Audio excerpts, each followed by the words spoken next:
Let us go back 230 years in the history of the United States. The initial 13 colonies clung to the Atlantic coast, limited by the English Proclamation Line of 1763 from expansion west. The Revolutionary War changed this, and in the Peace Treaty of 1783, England ceded her holdings west to the Mississippi River. 20 years later, in 1803, President Thomas Jefferson doubled the size of the country again by purchasing Louisiana from France. It is at this point that our story begins. This program will show the expansion west to the Pacific Ocean and the completion of the continental United States. The dominant event in this expansion is the Mexican War, which took what is now the southwest of the United States from Mexico. To the north of the new nation was Canada, ruled by Great Britain. A treaty in 1818 established the 49th parallel, or latitude, as the border west to the Rocky Mountains. Beyond that lay the Oregon country, left to be explored and settled by citizens of both nations. Two other nations had claims on the Oregon country. Russia had established a small presence on the north coast, while Spain had a huge presence to the south, which included most of Central and South America, as well as the American Southwest. A treaty was negotiated with Spain in 1819. The 42nd parallel was agreed upon as the northern limit to Spanish dominion. As this treaty was being negotiated, Spanish America was in revolt and only had 5 years left to live. The Spanish Empire in the Americas had been founded 300 years earlier in 1521, when Spanish conquistadors led by Hernán Cortés conquered the Aztec capital of Tenochtitlan, which was located on an island in a lake approached by causeways.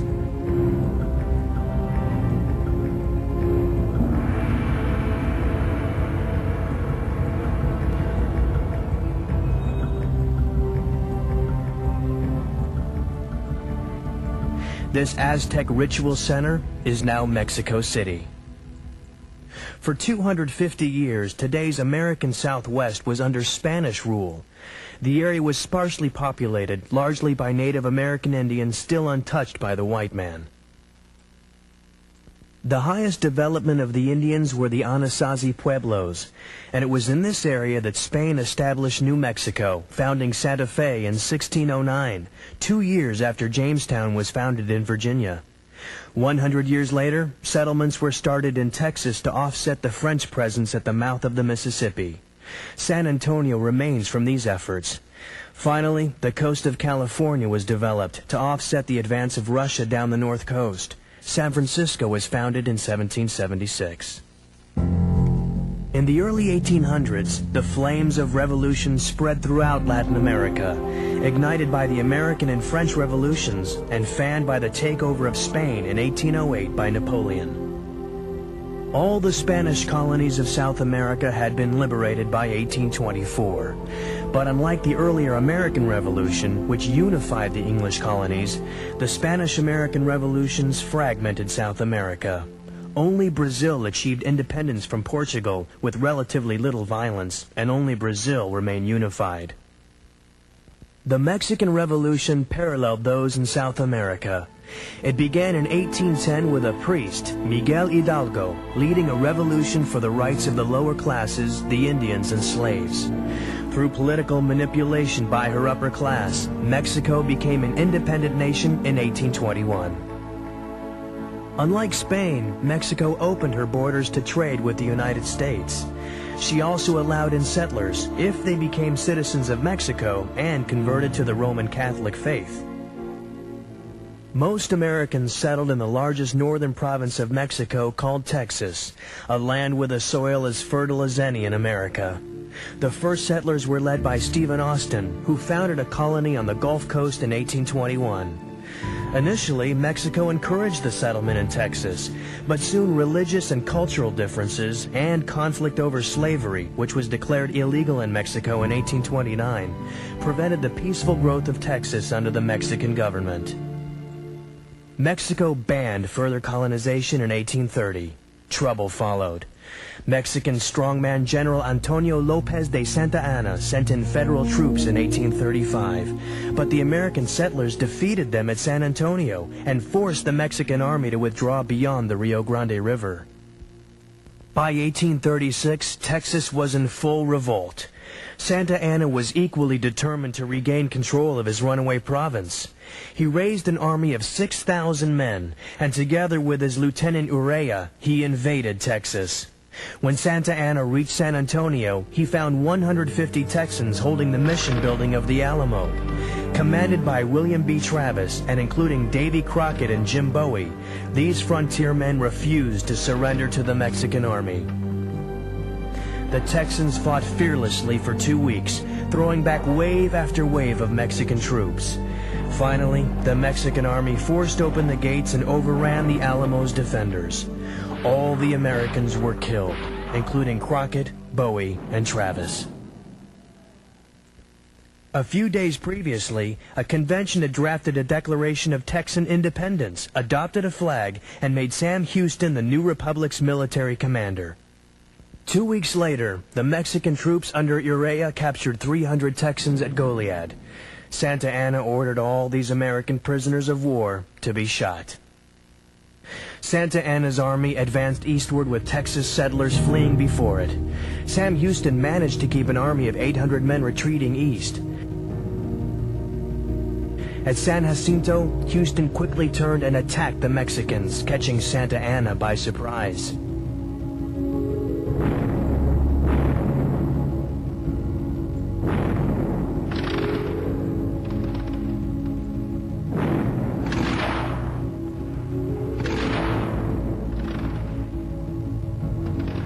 The battle was over in 18 minutes with the Texans winning.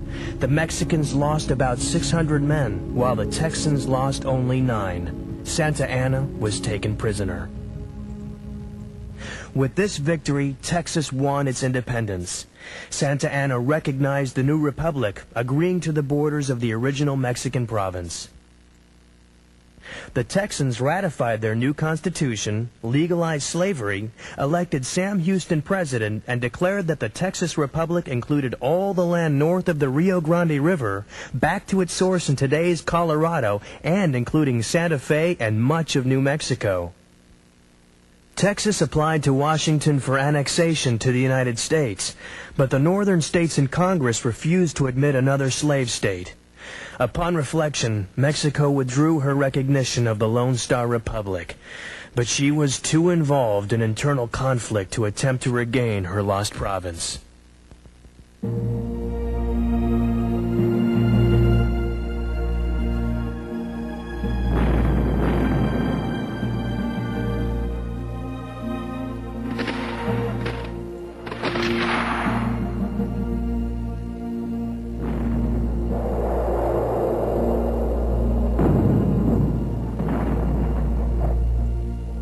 James K. Polk of Tennessee was elected president in 1844, running as a Democrat on a platform promising to annex Texas and occupy Oregon.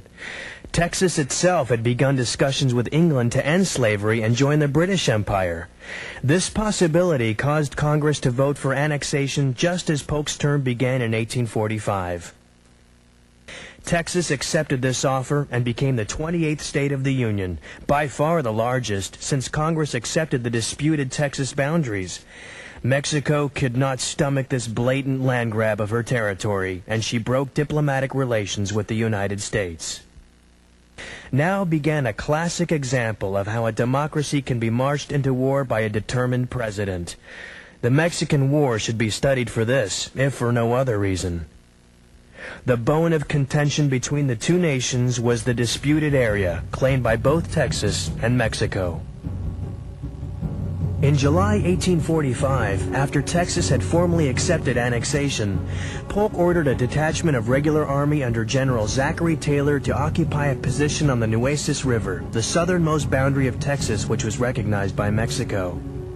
Taylor chose Corpus Christi, at the mouth of the Nueces, as this base camp. Supposedly, he was there to protect the new state against possible Mexican assault. Throughout the winter, he awaited further orders. Mexico signaled a willingness to talk.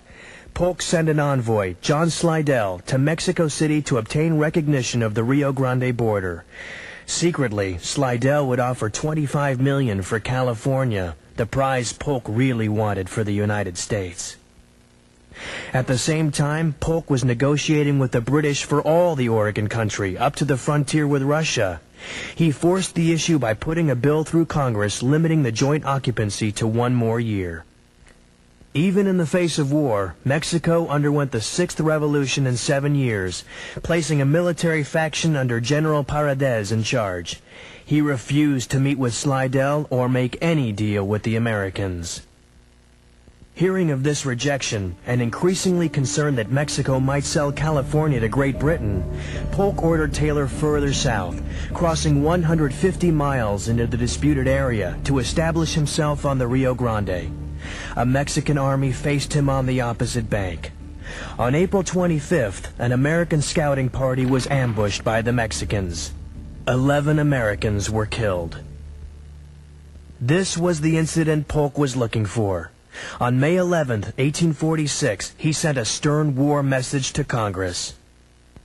After reiterated menaces, Mexico has passed the boundary of the United States, has invaded our territory, and shed American blood on American soil. Congress declared war after only 2 hours of debate.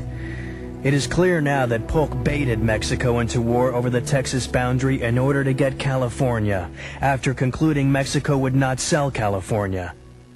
He created a provocative situation which led to violence, blamed the violence on Mexico, and in the heat of the moment got Congress to declare war. Then the people accepted the war as fact. Why, look, we're at war with Mexico.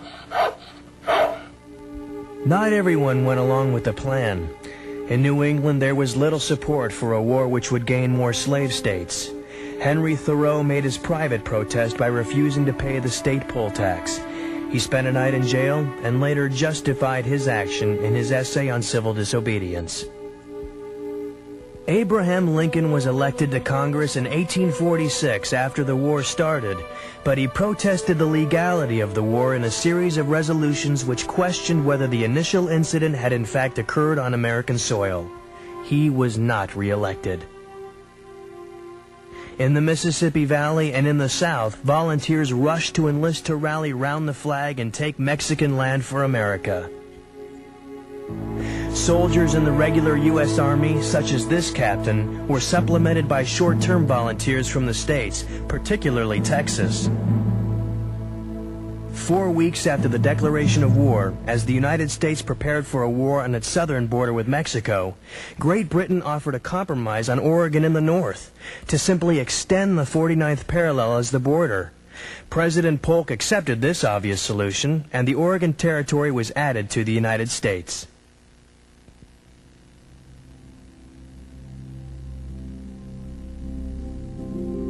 The initial American strategy was to blockade the coasts of Mexico with ships of the U.S. Navy and to occupy the northern provinces of Mexico, which were believed to be ready to revolt against their central government.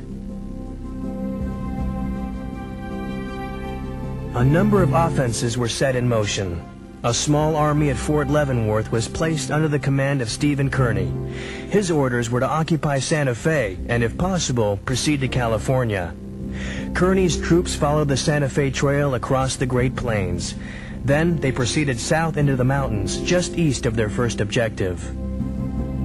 Upon hearing that the American army was nearby, the Mexican forces in Santa Fe slipped away. Santa Fe was captured without a shot fired. Having conquered New Mexico, Kearny divided his forces to move on. He took 300 men and proceeded down the Rio Grande, making a show of force, and then turned west to California. He left Alexander Doniphan behind with the majority of his troops. Doniphan proceeded south to pacify the warlike Indian tribes in southern New Mexico. He met a Mexican army near El Bracito, but it offered little resistance. Then he began a long march into Mexico.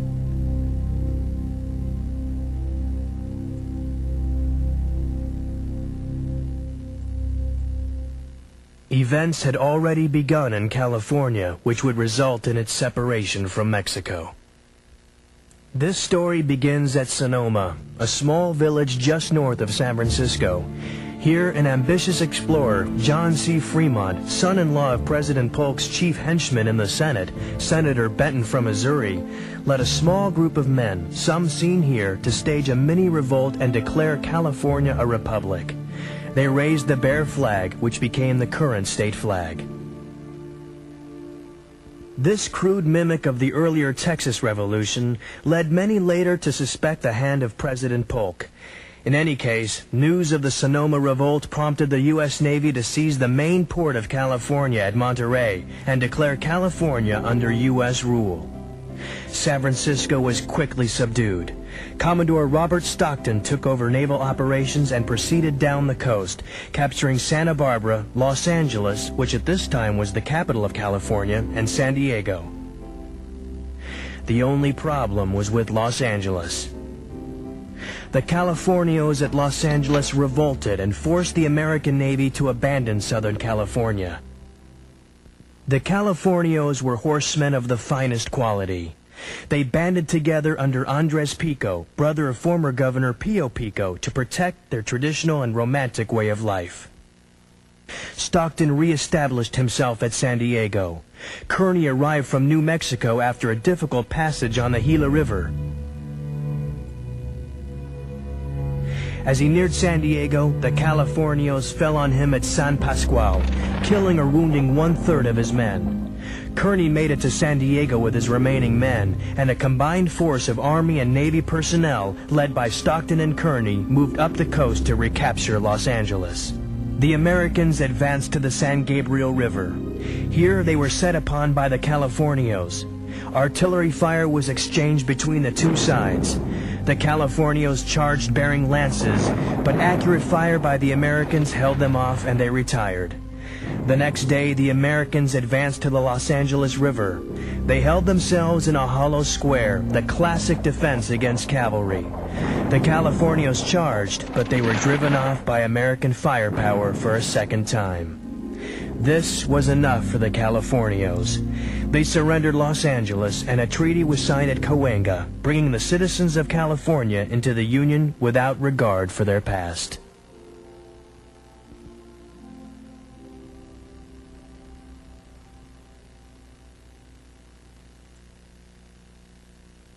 Zachary Taylor carried the major part of the early war. Known as Old Rough and Ready by his men, Taylor was a popular and brave leader, if not a great military strategist. At the same time that Kearny was subduing New Mexico and California, Taylor fought major battles in Mexico. We left him at the beginning of the war on the Rio Grande. Before the declaration of war was signed, Taylor's army had already fought two battles. At Palo Alto, 2,500 Americans faced 4,000 Mexicans, but the Americans had superior artillery and firepower, and at Palo Alto, and again at the following battle at Resaca de la Palma, the American army prevailed. The Mexican army retreated south into the interior. Taylor crossed the Rio Grande and headed upriver, making his way toward Monterey, the capital of northeast Mexico. The Mexican army beat him there. By the time the Americans arrived, Mexico was ready for battle on favorable ground. The battle for Monterey raged fiercely for 3 days, but after intense street fighting, the Americans finally won the city. Taylor allowed the Mexican army to withdraw, a decision much criticized by President Polk. Mexico was in desperate straits. Santa Anna had been exiled to Spanish Cuba. He now returned after making a deal with Polk to work for peace. Once re-established in Mexico City as the country's dictator, he betrayed Polk, raised an army of 20,000 men at San Luis Potosi, and marched north to destroy Taylor. In early 1847, Taylor's and Santa Anna's forces met at Buena Vista. This was the biggest battle yet, and the Americans almost lost. Repeated thrusts by Mexican cavalry on Taylor's well-fortified positions were repulsed. Both armies came out badly damaged. But in the morning, Santa Anna was gone, leaving the Americans to claim victory. Meanwhile, Donovan moved from New Mexico down towards Chihuahua. After a heavy artillery duel, he captured the city 1 week after the Buena Vista battle. The Americans now held all of northern Mexico, but the Mexican government would not surrender. It appeared necessary to march directly on the capital, Mexico City, to attain a decision.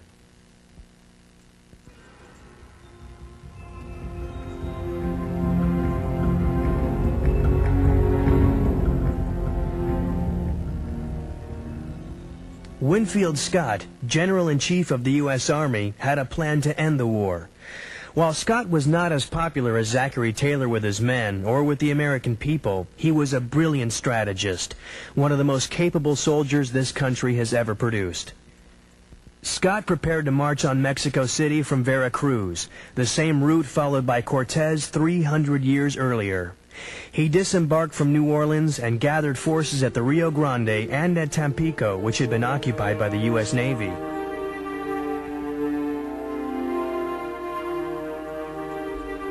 At Tampico, he prepared amphibious forces totaling 10,000 men. He then sailed to a point just south of Veracruz. The U.S. Navy began bombardment of the city. Civilian deaths at Veracruz soon dwarfed those at the Alamo. Scott's men came ashore and occupied the city. Then they proceeded into the interior of Mexico. Though it was only 200 miles to Mexico City, the trek would take 6 months. Scott's troops initially met resistance at the fortified pass of Cerro Gordo. The Americans outflanked the Mexicans and they retreated. The Americans then pushed on to Puebla. The Mexican cavalry skirmished with them, after which Santa Anna withdrew his forces to Mexico City. Scott remained 3 months in Puebla to receive replacements. Then the Americans trekked on to the Continental Divide, 10,000 feet above sea level, overlooking Mexico City.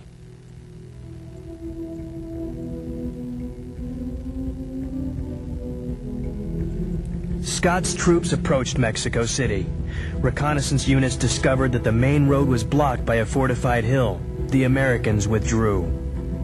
A series of daring reconnaissances revealed a passable trail around Lake Chalco. The Americans arrived at a point 8 miles south of Mexico City.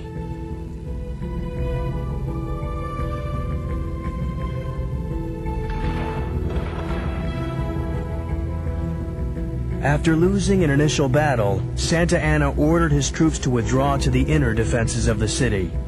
An American brigade struck and scattered one arm of this withdrawal. Hot pursuit of American columns converged on the fortified bridgehead of Churubusco. Here, an intense battle was won by the Americans.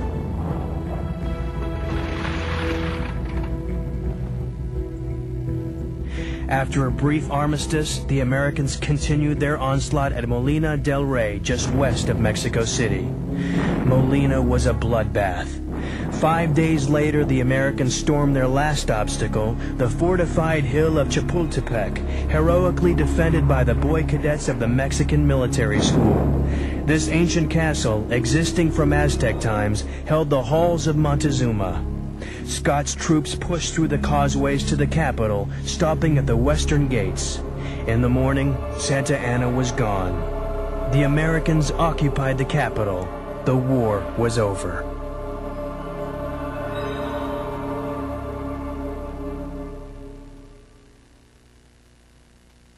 The U.S. Army occupied Mexico City for almost 6 months before a peace treaty was signed at Guadalupe Hidalgo, a town just north of the capital.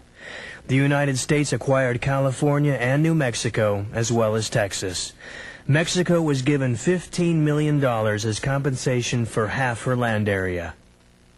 As this treaty was being signed, gold was discovered in California, thus fulfilling California's promise as the land of plenty. In 1850, California was admitted as a state. In the same year, Congress purchased the New Mexico area of Greater Texas for $10 million.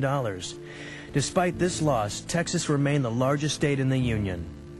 In 1853, the United States paid $10 million to Mexico for the Gadsden Purchase.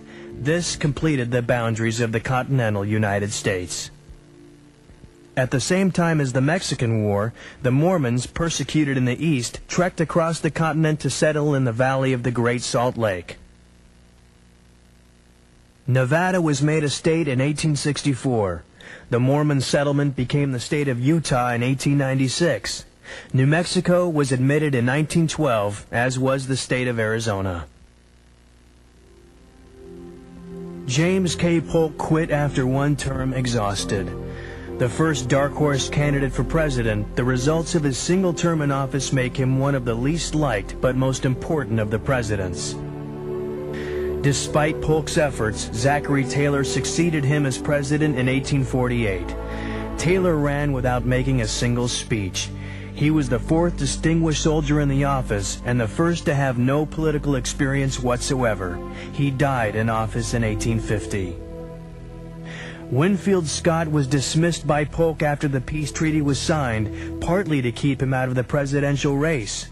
Under his brilliant military leadership, an extremely competent officer corps was unintentionally trained for both sides in the coming Civil War.